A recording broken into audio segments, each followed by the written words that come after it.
So we've got an inside out path now. What I need you to learn to do is get that club face closed to the path. So really, and notice that ball is going left of my target. Here comes my part about exaggeration, okay? Well, hello everybody. And if you're a golfer that has been struggling to create an in to out path with your golf swing, which would allow you to hit a draw, you have come to the right video, because I am going to show you a way that I have been getting my students to learn this in to out path, and I have been having great success with it. So much success that by the end of an hour-long lesson, every single person that has been doing this has been standing in here hitting a draw. So I'm going to take you through the whole process, step by step, just like I do with my student. So you're going to want to stay for this entire video if this is struggling with you, because you can't get step number 1 and not do step number 3. Okay, you need all of these steps, and trust me, this one is going to fix your problem. So the first thing that we need to understand is we need to understand the relationship of swing path and club face. So I'm going to give you an overhead view of my golf club, and I am going to demonstrate the swing path and club face relationship that we need.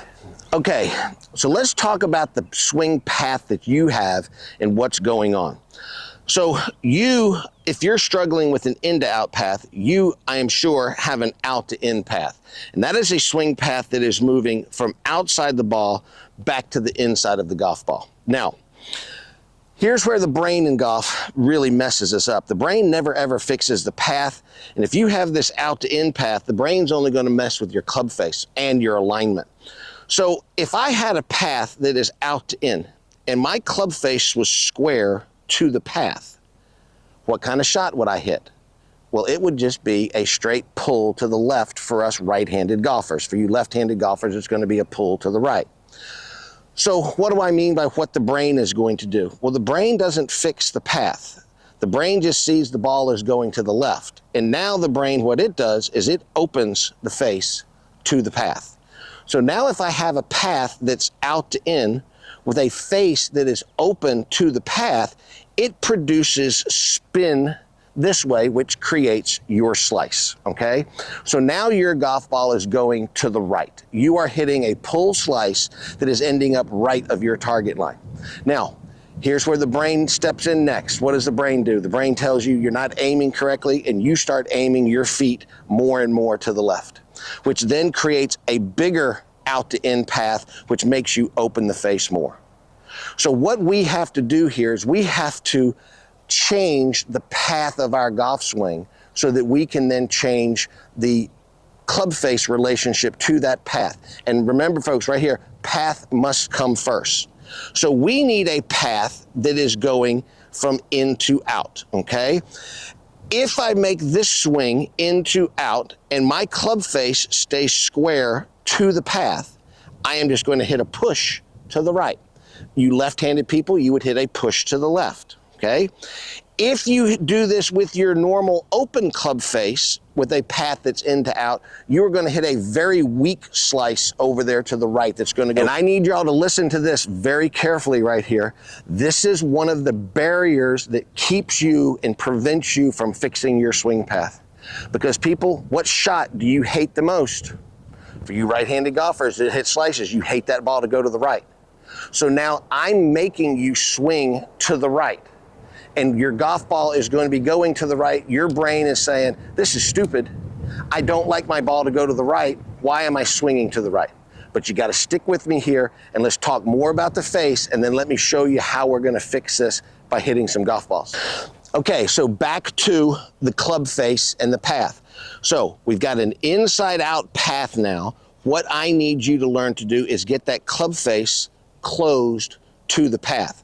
So realistically, if you look right here, this club face is square to the target line, but because my path is going in to out with that club face that is closed to the path, I'm now going to produce a draw.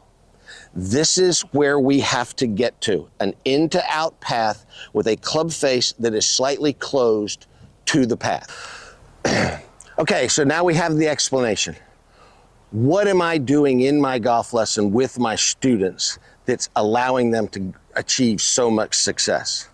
Well, here we go. So folks, this is exactly like you had come and paid me for a golf lesson. This is exactly the information that you would be getting from me in a lesson. So I've got my alignment stick on the ground. Very important. Always want an alignment stick because we want to aim at our intended target, okay? I need you to be aware of where your feet are aligned every single swing, okay? So we are going to aim at our target. Our target out there is a red flag. I don't know if you can see the red flag. So the first thing that I'm getting my students to do, I want them to stand in here and make a swing that is in to out, and we are going to pitch the ball over here to the right, okay? At maybe a 20 to 30 degree angle away from the target. And I want them to first learn to get the club path to the right and with a square club face to the path. So I need golf swings that are in to out with a square face to the path. Now, I've got the ball on a tee. I always use a tee right here because I don't want this student worrying about getting the ball off the ground. And it's just teed up, you know, a quarter of an inch or so. It's not that big. So here's what the swing is going to look like. A little in to out path with a club face that's square to that path, pitching the ball over to the right, okay? And I am gonna get that student to stand in here and keep making this swing until they're hitting it solid, okay? That's all I want you to do. So now let's talk about step number 2, okay? And I've changed the camera angle because I want you to see this. You'll see this better from here. The next thing that I want them to do is as they are making this swing to the right, and you can see that path to the right, they've learned to get that face square. Now I want them to learn to rotate this left arm, which is going to rotate the club face. Notice how the back of my left wrist has stayed flat. Beware and do not try to do this with your trail hand. So for you lefties, with your left hand, for you righties, your right hand. If you try and do it with your trail hand, you are going to throw the club out and around the golf ball and either hit shanks or just really bad shots. This has to be done with the left arm. Look at, again, what my left wrist looks like. I want you going very slow, okay?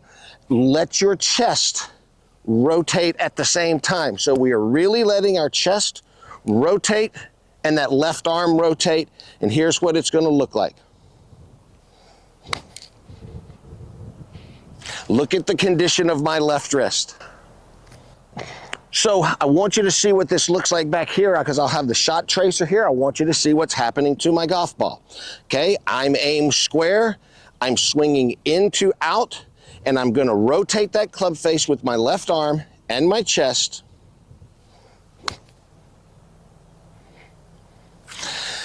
And notice that ball is going left of my target.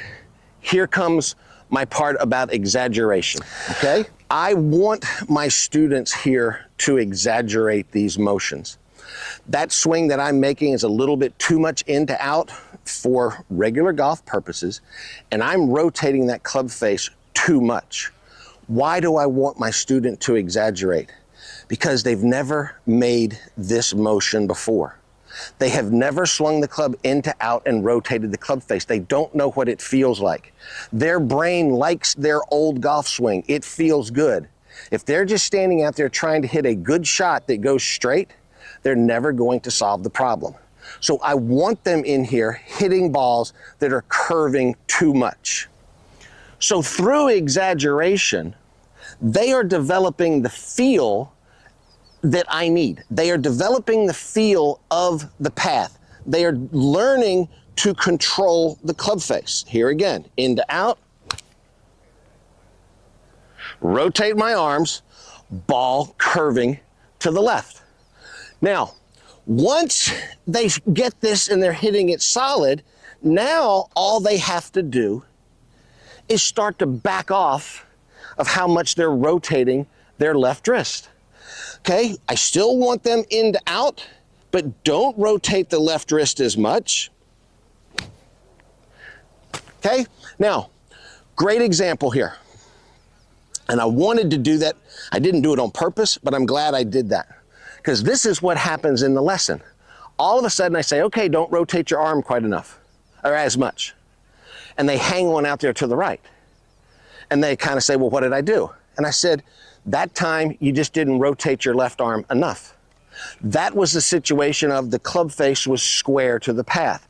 So now they are getting the feel of over-rotating, under-rotating, proper rotation.